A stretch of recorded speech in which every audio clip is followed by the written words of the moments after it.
I'm deeply honored and I'm humbled by the support I've received from WTO members. To appoint Dr. Ngozi Okonjo-Iweala of Nigeria as the next Director General of the WTO. It is so agreed.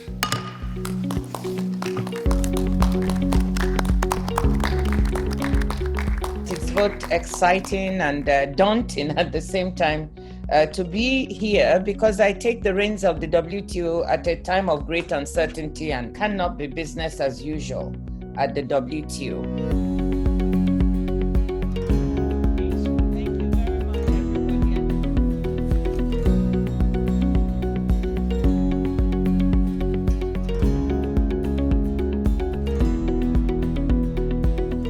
First and foremost, we need to focus on the issue of COVID-19 and what can the WTO do to contribute to solutions. Trade is very important, and is very important if we are also to come out of this pandemic, both in terms of helping make sure there's a freer flow of medical goods and supplies, but also for the economic revival. Without trade, it cannot happen.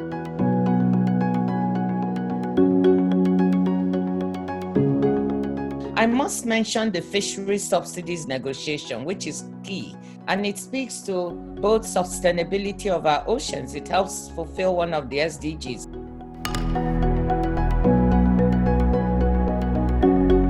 Every member agrees that the dispute settlement system needs reform. So, how I would set about it is to first try to work with members to tease out what their issues are. And once they agree that these are the set of reforms, we put together a work program to implement those reforms.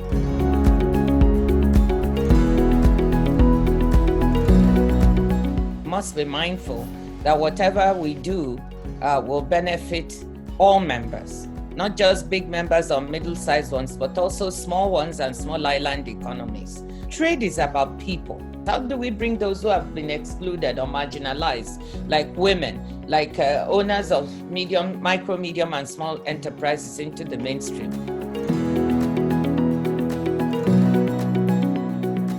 There's the need to modernize the rules of the WTO and bring them up to 21st century issues.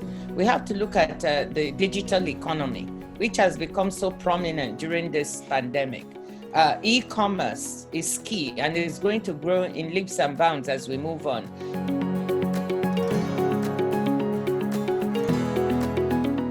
Let me just mention quickly traditional issues that not be forgotten. Issues of industrial subsidies, agricultural subsidies, special and differential treatment. We'll need to look into them.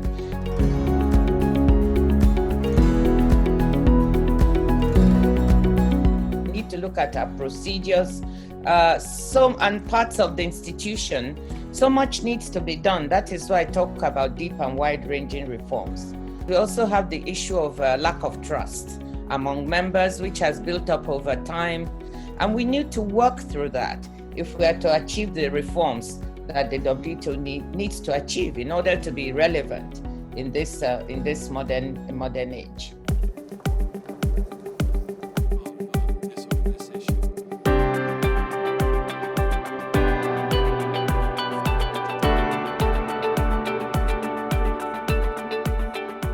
Being the first woman and the first African means that one really has to perform.